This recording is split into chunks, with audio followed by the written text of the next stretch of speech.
अस्सलामुअलैकुम व्यूअर्स, ਤੁਸੀਂ ਦੇਖ ਰਹੇ ਹੋ ਡੇਲੀ ਵਲੌਗ ਸ਼ੁਰੂ ਕਰਨ ਤੋਂ ਪਹਿਲੇ ਬਿਸਮਿਲ੍ਲਾਹਿਰ ਰਹਿਮਾਨਿਰ ਰਹੀਮ। ਜਿਸ ਤਰ੍ਹਾਂ ਤੁਹਾਨੂੰ ਪਤਾ ਹੈ ਕੱਲ ਅਸੀਂ ਸਜਾਵਲ ਭਾਈ ਨਾਲ ਰਾਬਤਾ ਕੀਤਾ ਵਲੌਗ ਦੇ ਵਿੱਚ। ਉਹਨਾਂ ਸਾਨੂੰ ਕਿਹਾ ਕਿ ਥੋੜਾ ਜਿਹਾ ਗੱਡੀ ਦਾ ਮਸਲਾ ਹੱਲ ਕਰ ਦਿੰਦੇ ਆ ਔਰ ਉਹ ਫਾਈਨਲੀ ਰਾਜਾ ਭਾਈ ਦੇ ਕੋਲ ਪਹੁੰਚੇ। ਉੱਥੇ ਜਾ ਕੇ ਉਹਨੇ ਗੱਲ ਇਹ ਹੋਈ ਹੈ ਕਿ ਯਾਰ ਅਸੀਂ ਗੱਡੀ ਤੁਹਾਨੂੰ ਦੇਵਾਂਗੇ ਜਾਂ ਸਾਨੂੰ ਪੈਸੇ ਦੇਵਾਂਗੇ, ਜਿਹੜੇ ਚੀਜ਼ ਦਾ ਵੀ ਮਸਲਾ ਹੱਲ ਹੋਏਗਾ ਅਸੀਂ ਉਹ ਦੇਵਾਂਗੇ। ਠੀਕ ਹੋ ਗਿਆ। ਲੇਕਿਨ ਅੱਜ ਸਵੇਰ ਦੀਲ ਹੋਰੀ ਗਏ ਸਨ ਉੱਥੇ ਰਾਜੇ ਦੇ ਕੋਲ। ਉੱਥੇ ਜਾ ਕੇ ਸਾਨੂੰ ਪਤਾ ਉਹਦੇ ਘਰ ਜਾ ਕੇ ਪਤਾ ਲੱਗਾ ਕਿ ਰਾਜਾ ਰਾਤ ਦਾ ਨਿਕਲ ਗਿਆ। ਅੱਲਾ ਬਿਹਤਰ ਜਾਣਦਾ ਉਹ ਗੱਡੀ ਲੈਣ ਗਿਆ, ਉਹ ਕਿੱਥੇ ਗਿਆ, ਕਿਸ ਤਰ੍ਹਾਂ ਗਿਆ, ਸਾਨੂੰ ਇਸ ਚੀਜ਼ ਦਾ ਹਜੇ ਤੱਕ ਕੋਈ ਬਾਇਓਡਾਟਾ ਨਹੀਂ ਮਿਲਿਆ, ਨਾ ਹੀ ਸਾਨੂੰ ਕੋਈ ਇਸ ਚੀਜ਼ ਦੀ ਇਲਮ ਹੈ ਵੇ ਕਿ ਕਿੱਥੇ ਗਿਆ ਉਹ। ਬਾਕੀ ਮੇਰਾ ਮਸ਼ਵਰਾ ਇਹ, ਅਗਰ ਤੇ ਉਹ ਰਾਜਾ ਨਿਕਲ ਗਿਆ ਤੇ ਇਨਸ਼ਾਅੱਲਾ ਅਸੀਂ ਰਾਜੇ ਦੇ ਪਿੱਛੇ ਜਾਵਾਂਗੇ, ਕਿਉਂਕਿ ਰਾਜੇ ਨੂੰ ਅਸੀਂ ਇਕੱਲਾ ਨਹੀਂ ਛੱਡ ਸਕਦੇ। ਜੇ ਅਸੀਂ ਉਹਦੀ ਸਪੋਰਟ ਕਰ ਰਹੇ ਹਾਂ, ਅਸੀਂ ਉਹਦੇ ਨਾਲ ਟੁਰ ਰਹੇ ਹਾਂ, ਜਿਸ ਤਰ੍ਹਾਂ ਹੀ ਉਹ ਸਾਨੂੰ ਦੱਸ ਕੇ ਗਿਆ ਜਾਂ ਨਹੀਂ ਦੱਸ ਕੇ ਗਿਆ ਇਹ ਉਹਦਾ ਆਪਣਾ ਮਸਲਾ ਸੀ। ਲੇਕਿਨ ਅਗਰ ਸਾਨੂੰ ਪਤਾ ਚੱਲਿਆ ਕਿ ਵਾਕਈ ਹੀ ਨਿਕਲ ਗਿਆ ਔਰ ਅਸੀਂ ਵੀ ਉਹਦੇ ਪਿੱਛੇ ਹੀ ਜਾਵਾਂਗੇ, ਚਾਹੇ ਜੋ ਵੀ ਮੁਸ਼ਕਿਲ ਆਏ। ਜਿਸ ਤਰ੍ਹਾਂ ਅੱਗੇ ਅਸੀਂ ਅੱਗੇ ਵੀ ਗਏ ਸਾਂ, ਅਲਹਮਦੁਲਿਲਾ ਅਸੀਂ ਹੁਣ ਵੀ ਜਾਵਾਂਗੇ, ਕਿਉਂਕਿ ਅਸੀਂ ਰਾਜੇ ਨੂੰ ਇਕੱਲਾ ਨਹੀਂ ਛੱਡ ਸਕਦੇ ਆ। ਤੇ ਹੁਣ ਮੈਂ ਜਾਵਾਂਗਾ ਦੀਪ ਹੋਰਾਂ ਦੇ ਕੋਲ, ਉੱਥੇ ਜਾ ਕੇ ਮਸ਼ਵਰਾ ਕਰਨੇ ਆਪਣੇ ਟੀਮ ਮੈਂਬਰਾਂ ਦੇ ਕੋਲ ਨਾਲ ਕਿ ਅਸੀਂ ਅੱਜ ਨਿਕਲੀਏ ਜਾਂ ਕੱਲ੍ਹ ਨਿਕਲੀਏ, ਕਿਉਂਕਿ ਤੁਹਾਡੇ ਸਾਹਮਣੇ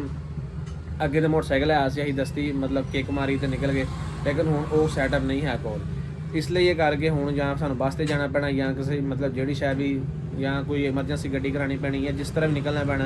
ਔਰ ਅਸੀਂ ਇਨਸ਼ਾਅੱਲਾ ਕੱਲ੍ਹ ਰਾਜੇ ਪਿੱਛੇ ਨਿਕਲਾਂਗੇ। ਹੁਣ ਜਾਂਦੇ ਹਾਂ ਅਸੀਂ ਦੀਲ ਦੇ ਕੋਲ, ਉੱਥੇ ਸਾਰੇ ਟੀਮ ਮੈਂਬਰਾਂ ਨੂੰ ਇਕੱਠਾ ਕਰਨਾ, ਉਹਨਾਂ ਨੂੰ ਪੁੱਛਣੇ ਆ, ਮਸ਼ਵਰਾ ਕਰਨਾ ਕਿ ਉਹ ਕੀ ਚਾਹੁੰਦੇ ਨੇ, ਉਹਨਾਂ ਦਾ ਕੀ ਰਾਏ ਆ, ਤੇ ਬਾਕੀ ਇਨਸ਼ਾਅੱਲਾ ਤਾਲਾ ਫਿਰ ਤੁਹਾਡੇ ਨਾਲ ਇਕੱਠੇ ਹੋਵਾਂਗੇ। ਤੇ ਜਿਹੜੇ ਸਾਡੇ ਭਰਾਵਾਂ ਨੇ ਸਾਡਾ ਚੈਨਲ ਸਬਸਕ੍ਰਾਈਬ ਨਹੀਂ ਕੀਤਾ, ਉਹ ਸਾਡਾ ਚੈਨਲ ਸਬਸਕ੍ਰਾਈਬ ਕਰੋ। ਅੱਲਾਹ ਪਾਕ ਤੁਹਾਨੂੰ ਖੁਸ਼ ਰੱਖੇ, ਅੱਲਾਹ ਪਾਕ ਤੁਹਾਨੂੰ ਆਬਾਦ ਰੱਖੇ ਔਰ ਅਗਲੀ ਫਿਰ ਜਾ ਕੇ ਦਿਲ ਨਾਲ ਗੱਲ ਕਰਨੀ ਇਨਸ਼ਾਅੱਲਾ। ਕਿਉਂਕਿ ਵਸੀਮ ਨੂੰ ਤੇ ਕਮਰ ਨੂੰ ਸਾਰੇ ਨਾਲ ਲੈ ਕੇ ਟੁਰਾਂਗੇ, ਕਿ ਉਹਨਾਂ ਨੂੰ ਪਤਾ ਹੈ ਕਿ ਯਾਰ ਅਸੀਂ ਉਹਨਾਂ ਦੇ ਵਾਸਤੇ ਕਿੱਥੋਂ ਤੱਕ ਜਾ ਰਹੇ ਹਾਂ, ਕਿਉਂਕਿ ਸਾਨੂੰ ਇੱਧਰ ਵੀ ਪਾਸਾ ਰੱਖਣਾ ਪੈਣਾ ਔਰ ਰਾਜੇ ਵਾਲਾ ਪਾਸਾ ਰੱਖਣਾ ਪੈਣਾ, ਕਿਉਂਕਿ ਰਾਜੇ ਨਾਲ ਅਸੀਂ ਚੱਲਣਾ ਹੈ ਔਰ ਇਹਨਾਂ ਨਾਲ ਅੱਜ ਤੱਕ ਅਸੀਂ ਚੱਲਦੇ ਆ ਰਹੇ ਹਾਂ, ਤਾਂ ਕਿ ਇਹਨਾਂ ਨੂੰ ਪਤਾ ਹੈ ਕਿ ਯਾਰ ਇਹ ਇੰਨੀ ਮੁਸ਼ਕਲ ਦੇ ਵਿੱਚ ਉੱਥੇ ਗਏ ਨੇ, ਉੱਥੇ ਜਾ ਕੇ ਆਪਣਾ ਜਿਸ ਤਰ੍ਹਾਂ ਵੀ ਸੈਟਅਪ ਹੈ ਉਹ ਕਰ ਰਹੇ ਨੇ। ਬਾਕੀ ਹੁਣ ਮੈਂ ਚੱਲਣਾ ਦੀਲ ਕੋਲ, ਫਿਰ ਦੀਲ ਕੋਲ ਜਾ ਗੱਲ ਕਰਨੇ ਆ ਕਿ ਬਈ ਉਹਨਾਂ ਨਾਲ ਆਪਣਾ ਸਾਰੇ ਬੰਦੇ ਨੂੰ ਸੱਦੋ, ਤਾਂ ਕਿ ਅਸੀਂ ਇੱਥੋਂ ਨਿਕਲਣ ਦਾ ਕੋਈ ਪ੍ਰੋਗਰਾਮ ਬਣਾਈਏ, ਮਤਲਬ ਕਿਸ ਤਰ੍ਹਾਂ ਅਸੀਂ ਨਿਕਲਣਾ, ਕਿਸ ਤਰ੍ਹਾਂ ਕਰਨਾ, ਔਰ ਅੱਗੇ ਜਾ ਕੇ ਫਿਰ ਘਰ ਜਾ ਕੇ ਸਜਾਵਲ ਨਾਲ ਜਾਂ ਰਾਜੇ ਨਾਲ ਰਾਬਤਾ ਕਰਨੇ ਮੋਬਾਈਲ ਦੇ ਵਿੱਚ ਹੀ ਵੀ ਉਹ ਕਿੱਥੇ ਪਹੁੰਚੇ ਨੇ, ਤਾਂ ਕਿ ਸਾਨੂੰ ਕੋਈ ਆਪਣੀ ਲੋਕੇਸ਼ਨ ਦੇਣ, ਅਸੀਂ ਡਾਇਰੈਕਟ ਉੱਥੇ ਹੀ ਪਹੁੰਚੀਏ। ਪਿਛਲੀ ਦਫਾ ਮਤਲਬ ਅਸੀਂ ਜਿਵੇਂ ਮੋਟਰਸਾਈਕਲ ਲੱਗੇ ਤਾਂ ਕਾਫੀ ਰਸਤਿਆਂ ਦੇ ਵਿੱਚ ਸਾਨੂੰ ਪਰੇਸ਼ਾਨੀ ਦਾ ਸਾਹਮਣਾ ਕਰਨਾ ਪਿਆ। ਲੇਕਿਨ ਐਤਕਾਂ ਅਸੀਂ ਚਾਹਾਂਗੇ ਕਿ ਅਸੀਂ ਬੱਸ 'ਤੇ ਜਾਈਏ ਜਾਂ ਗੱਡੀ 'ਤੇ ਜਾਈਏ, ਤਾਂ ਕਿ ਅਸੀਂ ਜਿੱਥੇ ਲੋਕੇਸ਼ਨ ਦੇਣ ਡਾਇਰੈਕਟ ਅਸੀਂ ਉੱਥੇ ਪਹੁੰਚੀਏ, ਨਾ ਕਿ ਸਾਨੂੰ ਪਿਛਲੇ ਰਸਤਿਆਂ ਦਾ ਯਾਨੀ ਕਿ ਕੋਈ ਹੋਰ ਪ੍ਰੋਬਲਮ ਆ ਸਕੇ, ਕਿਉਂਕਿ ਅੱਗੇ ਕਾਫੀ ਪ੍ਰੋਬਲਮ ਵਿੱਚੋਂ ਗੁਜ਼ਰ ਰਹੇ ਹਾਂ। ਬਾਕੀ ਅੱਲਾਹ ਪਾਕ ਖੈਰੀਅਤ ਰੱਖੇ, ਤੁਸੀਂ ਦੁਆ ਕਰਿਓ ਕਿ ਅਸੀਂ ਜਿਸ ਤਰ੍ਹਾਂ ਸਫ਼ਰ ਨਿਕਲੀਏ ਅੱਲਾਹ ਪਾਕ ਸਾਨੂੰ। ਜੀ ਵੀਅਰਸ, ਮੈਂ ਪਹੁੰਚਿਆ ਵਾਂ ਇੱਥੇ ਵਸੀਮ ਦੇ ਬੈਠੇ ਦੇ ਕੋਲ, ਇਹਦਾ ਦਰਵਾਜ਼ਾ ਖੜਕਾਉਂਦੇ ਆ ਔਰ ਇਹਨੂੰ ਮਿਲ ਕੇ ਪੁੱਛਨੇ ਆ, ਨਾਲੇ ਦਿਲ ਨੇ ਤੇ ਸੱਦਨੇ ਕੀ ਹਿਸਾਬ ਕਿਤਾਬ ਹੈ।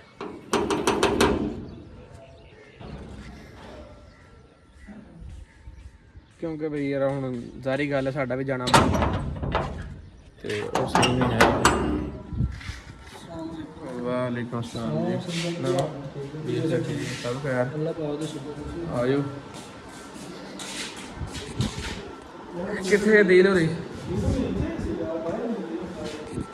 ਕਾਲ ਮਾਰਨਾ ਯਾਰ, ਉਹ ਰਾਤੀ ਤੇਰੇ ਸਾਹਮਣੇ ਕੱਲ ਗਏ ਸੋ ਅਸੀਂ, ਤੂੰ ਵੀ ਆਏ ਹਾਂ ਦੁਕਾਨ ਤੇ, ਉਹ ਵੀ ਆਏ ਹਨ ਸਾਰੇ। ਸਜਾਵਤ ਹੋਰਾਂ ਨਾਲ ਸਵੇਰ ਤੁਸੀਂ ਗਏ ਸੋ ਉੱਥੇ ਰਾਜੇ ਦੇ ਘਰ, ਮੈਨੂੰ ਦਿਲ ਦੱਸਣ, ਮੈਂ ਤੇ ਵਸੀਮ ਗਏ ਸੋ ਉੱਥੇ, ਉਹ ਆਂਦੇ ਚਲੇ ਗਏ ਨੇ ਉੱਥੇ, ਉਹ ਤਾਂ ਕਿਦੋਂ ਨਾ ਡੀਜੀ ਖਾਨ ਚਲੇ ਗਏ, ਡੀਜੀ ਖਾਨ ਚਲੇ ਗਏ। ਉਹ ਦਿਲ ਹੋਰਾਂ ਫਿਰ ਕਾਲ ਕਰਨੇ ਆ, ਸਾਰੇ ਬੰਦਿਆਂ ਨੇ ਮਸ਼ਵਰਾ ਕਰਕੇ ਫਿਰ ਪੁੱਛਣਾ ਕਿ ਕੀ ਸੀਨ ਹੈ, ਕਿਉਂਕਿ ਯਾਰ ਹੁਣ ਅਸੀਂ ਜਾਈਏ ਜਿਹੜਾ ਮੌਜੂਦਾ ਹਾਲਾਤ ਵੇਖਾਂਗੇ ਉੱਥੇ ਸਾਨੂੰ ਪੂਰਾ ਪਤਾ ਲੱਗਣਾ। ਇੱਥੇ ਆਣੇ ਕੱਲ੍ਹ ਨੂੰ ਫਿਰ ਉਹ ਕਹਿ ਦੇਣ ਯਾਰ ਗੱਡੀ ਨਹੀਂ ਮਿਲੀ ਜਾਂ ਮਸਲਾ ਬਣ ਗਿਆ, ਫਿਰ ਉਹ ਗੱਲ ਉੱਥੇ ਰਹਿ ਗਈ। ਮੈਂ ਅੱਗੇ ਵੀ ਆਪਣੇ ਯਾਰਾਂ ਦੇ ਪਿੱਛੇ ਸਾਂ, ਵੀ ਆਪਣੇ ਯਾਰਾਂ ਦੇ ਪਿੱਛੇ, ਜਿੱਥੇ ਮੇਰੇ ਯਾਰ ਨੇ ਉੱਥੇ ਮੈਂ। ਅੱਲਾ ਖੈਰ ਕਰੇ। ਅਸਲਾਮ ਵੀਡੀਓ ਬਣਾਏ ਨਾ ਯਾਰ, ਇੱਕ ਤਾਂ ਕਮਰ ਨੂੰ ਕਾਲ ਕਰਕੇ ਵੀ ਲੈ ਇੱਥੇ ਤੇ ਘਰੋਂ ਛੱਡ ਲਿਆ, ਨਾਲੇ ਮੈਂ ਵਸੀਮ ਦੀ ਪੈਡ 'ਤੇ ਬੈਠਾ ਇੱਥੇ ਆਓ ਤੇ ਨਾਲੇ ਕੋਈ ਗੱਲਬਾਤ ਕਰਨੀ ਹੈ ਯਾਰ। ਉਹ ਸਵੇਰੇ ਜਿਹੜਾ ਦੱਸਣ ਡਿਆ ਸੀ ਵੀ ਚਲੇ ਗਿਆ ਰਾਜਾ ਤੇ ਸਜਾਵਤ, ਆਪ ਤੁਸੀਂ ਬੈਠ ਗਿਆ। ਪਾਣੀ ਯਾਰ ਲੈ ਆ, ਮੇਰੀ ਅੱਗੇ ਤਬੀਅਤ ਠੀਕ ਨਹੀਂ ਹੈ, ਤੂੰ ਨਾ ਠੰਡਾ ਨਾ ਲੈ ਗਿਆ। ਹੋਰ ਵਸੀਮ ਭਾਈ ਸਭ ਖੈਰ? ਆਓ ਜੀ ਆਓ ਜੀ, ਆਓ ਖਬਰ ਭਾਈ ਨਾਮ ਆਓ ਜੀ, ਲਾਲਾ ਜੀ ਭਾਈ ਕੀ ਹਾਲ ਨੇ? ਸਭ ਖੈਰ? ਆਓ ਜੀ, ਆਓ ਖਬਰ ਭਾਈ ਇੱਧਰ ਬੱਚੇ ਆਓ। ਅੱਛਾ ਯਾਰ, ਸੁਬਾਹ ਮੈਂ ਕਾਲ ਕੀਤੀ ਤੁਹਾਨੂੰ ਤੇ ਗਏ ਸੋ ਰਾਜੇ ਦੇ ਕੋਲ, ਕੀ ਉਹ ਆਉਂਦੇ ਹਨ ਘਰ ਵਾਲੇ ਉਹਨਾਂ ਨੇ? ਰਾਜੇ ਦੇ ਘਰ ਵਾਲੇ ਕਹਿੰਦੇ ਰਾਜਾ ਘਰ ਨਹੀਂ ਰਾਜਾ ਗਿਆ ਡੀਜੀ ਖਾਨ ਤੇ ਕੰਮ ਹੋਏ, ਕਹਿੰਦੇ ਵੀ ਕੀ ਲੈਣ ਗਿਆ ਡੀਜੀ ਖਾਨ ਕਿਹਾ ਕੰਮ ਕਾਲਾ ਦੇ ਕੋਲ ਵੇਖਿਆ ਨਾ, ਸਜਾਵੋ ਕਿਹਾ ਤੇ ਸਜਾਵੋ ਕਿਹਾ ਕਰ ਰਿਹਾ ਤੇ ਰਾਜਾ ਕਹਿ ਰਹੇ ਸਜਾਵ ਵੀ ਚਲੀ ਆਪਾਂ ਜੀ ਹਾਂ 2 ਸਾਲ ਦਾ ਚਲਾ ਗਿਆ ਬਾਤ ਕਰ ਫਰਕ ਨਹੀਂ ਕਹਿੰਦੇ 2 ਸਾਲ ਦਾ ਚਲਾ ਗਿਆ ਯਾਰ ਮੈਂ ਦੁਕਾਨ ਤੇ ਇਸ ਮੇਰੇ ਆਇਆ ਅਗਰ ਤੇ ਉਹ ਬੰਦਾ ਗਿਆ ਨਿਕਲ ਠੀਕ ਹੈ ਅਸੀਂ ਉਹਦੇ ਪਿੱਛੇ ਨਿਕਲਨੇ ਆ ਹੁਣ ਟੀਮ ਮੈਂਬਰਾਂ ਨੂੰ ਸੱਦਣ ਦਾ ਮਕਸਦ ਇੱਥੇ ਹੈ ਕਿ ਹੁਣ ਤੁਹਾਡਾ ਕੀ ਇਰਾਦਾ ਕੀ ਕਰਨਾ ਚਾਹੀਦਾ नहीं ਤੁਹਾਡੀ ਗੱਲ ਠੀਕ ਆ ਰਾਜਾ ਕਲਰ ਚ ਰਿਹਾ ਵਾ ਐਵੇਂ ਸੋ ਮੁਸਲਮਾਨ ਸਾਹਿਬਾਨ ਜਾਮ ਸਹੀ ਆ ਵਾਲੇ ਕਿ ਅੱਜ ਨਹੀਂ ਜਾਣਾ ਸਭੀ ਭਾਈ ਮੈਂ ਤੁਹਾਨੂੰ ਅੱਗੇ ਕਹਿਣਾ ਕਿ ਮੈਂ ਆਪਣੇ ਯਾਰਾਂ ਵਾਸਤੇ ਖੜਾ ਜਿੱਥੇ ਮੇਰੇ ਯਾਰ ਉੱਥੇ ਮੈਂ ਪਰ ਰਾਜਾ ਭਾਈ ਯਾਰ ਤੂੰ ਮਿੰਟ ਤੋਂ ਪਹਿਲੇ ਤੇ ਫਿਰ ਜਾਣਾ ਮੈਨੂੰ ਤੇਰੀ ਸਮਝ ਨਹੀਂ ਆਉਂਦੀ ਕਦੇ ਯਾਰਾਂ ਵਾਸਤੇ ਤੂੰ ਕੋਲੇ ਨਾ ਕਦੇ ਸਾਨੂੰ ਲੜਾਈਆਂ ਕਰ ਲੱਗ ਪੈਣਾ ਫਿਰ ਸਿਰਫ ਰਾਜੀ ਪਿੱਛੇ ਤੇਰੇ ਮਾਰੇ ਜਾਣਾ ਕਿ ਤੇਰੇ ਜ਼ਿਹਨ ਵਿੱਚ ਗੱਲ ਇਹ ਨਾ ਰਹੇ ਮੈਂ ਤਾਂ ਮਾਜ਼ਰਤ ਕੀਤੀ ਤੁਹਾਡੇ ਕੋਲੋਂ ਮੈਂ ਦੁਬਾਰਾ ਤੇਰੇ ਕੋਲ ਮਾਜ਼ਰਤ ਕਰਦਾ ਫਿਰ ਯਾਰ ਉਹ ਜੋ ਲੇਕਿਨ ਅਸੀਂ ਇਸ ਟਾਈਮ ਅੱਜ ਨਹੀਂ ਨਿਕਲਾਂਗੇ ਅਸੀਂ ਕੱਲ ਨਿਕਲਾਂਗੇ ਰਾਜੇ ਪਿੱਛੇ ਅੱਜ ਨਹੀਂ ਅਸੀਂ ਜਾ ਸਕਦੇ ਅੱਛਾ ਉਹ ਸਜਾਵਾ ਨਾਲ ਰਾਬਤਾ ਤੇ ਕਰੋ ਕਿੱਥੇ ਆ ਉਹਨਾਂ ਨਾਲ ਕੋਈ ਸਾਨੂੰ ਕੋਈ ਲੋਕੇਸ਼ਨ ਕਿਉਂਕਿ ਅਸੀਂ ਅੱਗੇ ਗਏ ਮੋਟਰਸਾਈਕਲ ਤੇ ਬਾਬਾ ਖੱਜਲ ਖਵਾਰ ਹੋਏ ਪਿਛਲੀ ਵਾਰੀ ਆਪਾਂ ਗਏ ਆਪਣੇ ਨਾਲ ਇਸ ਵਾਰੀ ਐਤਕਾਂ ਅਸੀਂ ਜਾਣਾ ਕਿਸੇ ਗੱਡੀ ਬੱਸ ਤੇ ਮੋਟਰਸਾਈਕਲ ਤੇ ਜਾਣਾ ਮੋਟਰਸਾਈਕਲ ਤੇ ਨਹੀਂ ਜਾਣਾ। ਬੱਸ ਤੇ ਜਾਵਾਂਗੇ ਜਾਂ ਕੋਈ ਗੱਡੀ ਛੱਡੀ ਜਾਂ ਕੈਰੀ ਡੱਬਾ ਵਗੈਰਾ ਕਰਾ ਕੇ ਜਾਂ ਕੋਈ ਸੈਟਅਪ ਲੱਗੇਗਾ ਉਸ ਹਿਸਾਬ ਨਾਲ ਜਾਵਾਂਗੇ ਅਗਰ ਮੋਟਰਸਾਈਕਲਾਂ ਦੇ ਪਿੱਛੇ ਤੇ ਬੱਸ ਤੇ ਜਾਣਾ ਬੱਸ ਤੇ ਮੈਂ ਕਿ ਇੱਕ ਮਿੰਟ ਲਗਵਾ ਲਈ ਵਾਸਤੇ ਜਾਵਾਂਗੇ, ਟਾਈਮ ਹੋਏਗਾ ਪੱਕਾ ਟਾਈਮ ਹੋਏਗਾ ਫੋਨ ਕਰਕੇ ਪੁੱਛ ਮੇਰਾ ਆਪਣਾ ਨੰਬਰ ਹੈ ਨਾ ਕਮਰ ਹਾਂ, ਨੰਬਰ ਹੈ ਬਸ ਠੀਕ ਹੈ ਤੇ ਤੁਸੀਂ ਸਜਾਵਲ ਨੂੰ ਕਾਲ ਕਰੋ ਉਹਨੂੰ ਪੁੱਛੋ ਕਿ ਯਾਰ ਸਾਨੂੰ ਕੋਈ ਲੋਕੇਸ਼ਨ ਦਿਓ ਮੇਰੀ ਗੱਲ अस्सलाम वालेकुम भाई जी सजाव भाई समय ਗੱਲ ਕਰ ਰਹੇ ਹੋ ਸਰ ਜੀ ਕਿੱਥੇ ਹੋ ਤੁਸੀਂ ਇਧਰ ਰਾਜੇ ਦੇ ਘਰ ਗਏ ਸੋ ਕਹਿ ਰਹੇ ਨੇ ਕਿ ਭਈ ਰਾਜਾ ਤੇ ਸਜਾਵਲ ਨਿਕਲ ਗਏ ਰਾਜਾ ਡੀਸੀ ਖਾਂ ਦੇ ਉੱਥੇ ਸ਼ਹਿਰ ਪਹੁੰਚ ਗਏ ਹੋ ਯਾਰ ਸਾਨੂੰ ਕੋਈ ਲੋਕੇਸ਼ਨ ਵਗੈਰਾ ਦਿਓ ਨਾ ਕਿ ਸਾਨੂੰ ਪਤਾ ਲੱਗੇ ਕਿ ਅਸੀਂ ਕਿੱਥੇ ਆਉਣਾ ਹੈ ਤਾਂ ਕਿ ਅਸੀਂ ਤੁਹਾਡੇ ਪਿੱਛੇ ਆਉਣਾ ਚਾਹੁੰਦੇ ਹਾਂ ਯਾਰ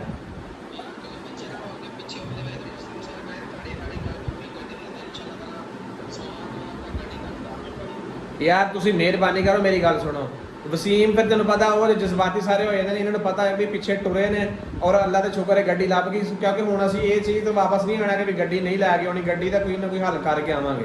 ਦੋ ਇੱਕ ਹੁੰਦਾ 2 11 ਹੁੰਦੇ ਨੇ ਤੁਹਾਨੂੰ ਪਤਾ ਹੈ ਇਸ ਚੀਜ਼ ਦਾ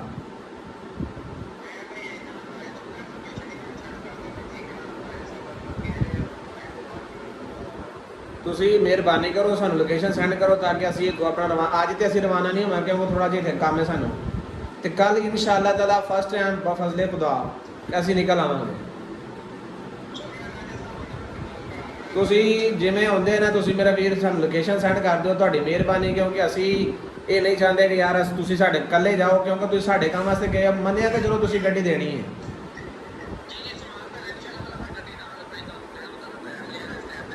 ਬਸ ਠੀਕ ਹੋ ਗਿਆ ਤੁਸੀਂ ਜਨੂੰ ਲੋਕੇਸ਼ਨ ਸੈਂਡ ਕਰ ਦਿਓ ਠੀਕ ਹੋ ਗਿਆ ਲੋਕੇਸ਼ਨ ਸੈਂਡ ਕਰ ਦਿਓ ਚਲੋ ਠੀਕ ਹੋ ਗਿਆ ਤੁਸੀਂ ਜਿਸ ਤਰ੍ਹਾਂ ਵੀ ਮਤਲਬ ਦਾ ਰਾਜ ਸਾਹਿਬ ਆਉਂਦੇ ਆ ਨਾ ਉਹਨਾਂ ਕੱਲ ਸਾਹਿਬ ਨਿਕਲੀ ਯਾਰ ਉਹ ਬੰਦਾ ਇਹ ਕਹਿ ਰਿਹਾ ਕਿ ਬਈ ਰਾਜਾ ਗਿਆ ਬਾਹਰ ਉਹ ਲੋਕੇਸ਼ਨ ਆਏਗਾ ਮੈਨੂੰ ਪੁੱਛ ਕੇ ਸੈਂਡ ਕਰਾਂਗਾ ਜਿਵੇਂ ਮੈਂ ਕਹਿੰਦਾ ਲੋਕੇਸ਼ਨ ਸੈਂਡ ਹੁੰਦੀ ਤੁਹਾਡਾ ਜਿਹੜਾ ਕੰਮ ਹੈ ਵੇ ਤਿਆਰੀ ਵਗੈਰਾ ਕਰ ਲਓ ਜਿਹੜਾ ਵੀ ਹੈ ਸਿਸਟਮ ਸਰ ਮੈਂ ਤੁਹਾਡੀ ਬਿਲਕੁਲ ਠੀਕ ਤਿਆਰੀ ਕਰ ਲਈ ਲੇਕਿਨ ਅੱਜ ਆਪਾਂ ਨਹੀਂ ਨਿਕਲ ਸਕਦੇ ਨਹੀਂ ਅੱਜ ਤਾਂ ਨਹੀਂ ਨਿਕਲਦੇ ਅੱਜ ਕੰਮ ਕਰੇ ਕਰ ਲਓ ਨਾ ਕੱਲ ਨਿਕਲ ਜਾਵਾਂਗੇ ਯਾਰ ਟੀਮ ਬੰਦਿਆਂ ਨੂੰ ਸਾਰਾ ਇਨਫਾਰਮ ਕਰਨ ਮਕਸਦ ਇਹ ਹੈ ਕਿ ਸਾਰੇ ਆਪਣੇ ਕੰਮ ਕਲੀਅਰ ਕਰੋ ਰਾਜਾ ਜਿੰਨਾ ਗੱਡੀ ਲੈ ਜਾਣ ਸਾਨੂੰ ਪਰ ਕਿੱਦਾਂ ਲੈਣਾ ਤੇ ਕਿੱਦਾਂ ਨਹੀਂ ਕਿਉਂਕਿ ਰਾਜਾ ਨੂੰ ਸਾਡੀ ਲੋੜ ਆ ਠੀਕ ਆ ਰਾਜਾ ਗੱਲ ਸਾਡੇ ਕੋਲ ਚੱਲ ਆ ਯਾਰ ਆਪਣਾ ਇਲਾਕਾ ਆਪਣਾ ਹੁੰਦਾ ਹੈ, ਠੀਕ ਗੈਰ ਇਲਾਕਾ ਮੌਸਮ ਨੂੰ ਅੱਗੇ ਕਾਲ ਕੀਤੀ ਉਹ ਸਰ ਕਿਤੇ ਸਮਝ ਗਿਆ ਗੱਡੀ ਕਰਾ ਕੇ ਜਾਣਾ ਤੇ ਆਪਾਂ ਗੱਡੀ ਕਰਾ ਕੇ ਕਦੀ ਵੀ ਨਹੀਂ ਜਾਣਾ ਉੱਥੇ ਕਿਉਂਕਿ ਪਿਛਲੀ ਵਾਰੀ ਆਪਣੇ ਪਤਾ ਆਪਾਂ ਯਾਰ ਬੱਸ ਤੇ ਚੱਲਾਂਗੇ ਬੱਸ ਤੇ ਜਾਣਾ ਗੱਡੀ ਕਰਾ ਕੇ ਨਹੀਂ ਜਾਣਾ ਅਭੀ ਭਾਈ ਆਪਾਂ ਗੱਡੀ ਲੈ ਕੇ ਆਈਏ ਉੱਥੋਂ ਉਹਦੀ ਗੱਡੀ ਜਿਹੜੀ ਹੈ ਉਹਦੀ ਕੋਈ ਗੱਡੀ ਲੈ ਕੇ ਨਹੀਂ ਹੁਣ ਸਾਰੀ ਗੱਡੀਆਂ ਸਾੜੀਆਂ ਖੋਣੀਆਂ ਤਾਂ ਨੇ ਸਰ ਵੀ ਭਾਈ ਮੈਨੂੰ ਪਤਾ ਲੱਗਦਾ ਯਾਰ ਉਸ ਨਾਲ ਵੀ ਰੱਬਦਾ ਆ ਉਹ ਵੀ ਕਿਤੇ ਕੰਮ ਗਿਆ ਉਧਰੋਂ ਉਹ ਵੀ ਫ੍ਰੀ ਹੋ ਜਾਂਦਾ ਸਾਡੇ ਤੁਹਾਡੇ ਜਿਹੜੇ ਛੋਟੇ ਛੋਟੇ ਕੰਮ ਕੰਮ ਨੇ ਕਰ ਲਓ ਕੱਲ ਇੱਥੋਂ ਕੱਲ ਇਨਸ਼ਾਅੱਲਾ ਰਾਜੇ ਦੇ ਪਿੱਛੇ ਤੇ ਆਪਣੇ ਮੈਂ ਯਾਰਾਂ ਦੇ ਨਾਲ ਆ ਇਨਸ਼ਾਅੱਲਾ ਠੀਕ ਹੈ ਪਰ ਜਿਵੇਂ ਤੁਸੀਂ ਵੇਖਿਆ ਸਾਡੇ ਸਾਰੇ ਭਰਾਵਾਂ ਦਾ ਮਸ਼ਵਰਾ ਇਹੀ ਹੈ ਕਿ ਅਸੀਂ ਰਾਜੇ ਦੇ ਪਿੱਛੇ ਜਾਈਏ ਸਜਾਵਤ ਭਾਈ ਸਾਨੂੰ ਜਿਵੇਂ ਹੀ ਲੋਕੇਸ਼ਨ ਸੈਂਡ ਕਰ ਦੇਣ ਅਸੀਂ ਇਨਸ਼ਾਅੱਲਾ ਤਾਲਾ ਸਵੇਰ ਨਿਕਲਾਂਗੇ ਅੱਜ ਨਹੀਂ ਸਵੇਰ ਨਿਕਲਾਂਗੇ ਕਿਉਂਕਿ ਉਨੀ ਦੇਰ ਤੱਕ ਉਹ ਪਿੱਛੇ ਕਿਹੜਾ ਜਾ ਕੇ ਉਹਨਾਂ ਗੱਡੀ ਰੱਖੀ ਉੱਥੇ ਜਿਹੜਾ ਉਹਨਾਂ ਨੂੰ ਲੈ ਕੇ ਆ ਜਾਣੀ ਹੈ ਉਹ ਜਾ ਕੇ ਉੱਥੇ ਕੋਈ ਬੰਦੋਬਸਤ ਕਰਨਗੇ ਬੰਦੇ ਕਿਸੇ ਨੂੰ ਮਿਲਣਗੇ ਉਸ ਹਿਸਾਬ ਨਾਲ ਜਿਹੜੀ ਗੱਲ ਹੋਏਗੀ ਅਸੀਂ ਸਵੇਰ ਤੋਂ ਨਿਕਲਾਂਗੇ ਫਿਰ ਅਸੀਂ ਇਨਸ਼ਾਅੱਲਾ ਤਾਲਾ ਸ਼ਾਮ ਤੱਕ ਉਹਨਾਂ ਦੇ ਕੋਲ ਪਹੁੰਚ ਜਾਣਾ ਬਾਕੀ ਤੁਸੀਂ ਜਿਹੜੇ ਭਰਾਵਾਂ ਸਾਡਾ ਚੈਨਲ ਸਬਸਕ੍ਰਾਈਬ ਨਹੀਂ ਕੀਤਾ ਉਹ ਸਾਡਾ ਚੈਨਲ ਸਬਸਕ੍ਰਾਈਬ ਕਰੋ ਔਰ ਸਾਨੂੰ ਸਪੋਰਟ ਕਰੋ ਅਸੀਂ ਉਮੀਦ ਕਰਨੇ ਕਿ ਸਾਡੇ ਕੋਲ ਜਿਹੜੇ ਵੀ ਮੂੰਹ ਚੋਂ ਫਾਜ਼ ਨਿਕਲੇ ਆ ਜਿਹੜਾ ਸਾਡਾ ਵਲੌਗ ਵੇਖੋ ਤੁਹਾਨੂੰ ਅੱਛਾ ਲੱਗੇ ਪਸੰਦ ਆਏ ਤੇ ਜਿਵੇਂ ਸਾਡਾ ਮਸਲਾ ਹੱਲ ਹੁੰਦਾ ਗੱਡੀ ਦਾ ਇਨਸ਼ਾਅੱਲਾ ਤਾਲਾ ਫਿਰ ਅਸੀਂ ਇਕੱਠੇ ਹਾਂ ਬਾਕੀ ਅੱਲਾ ਹਾਫਿਜ਼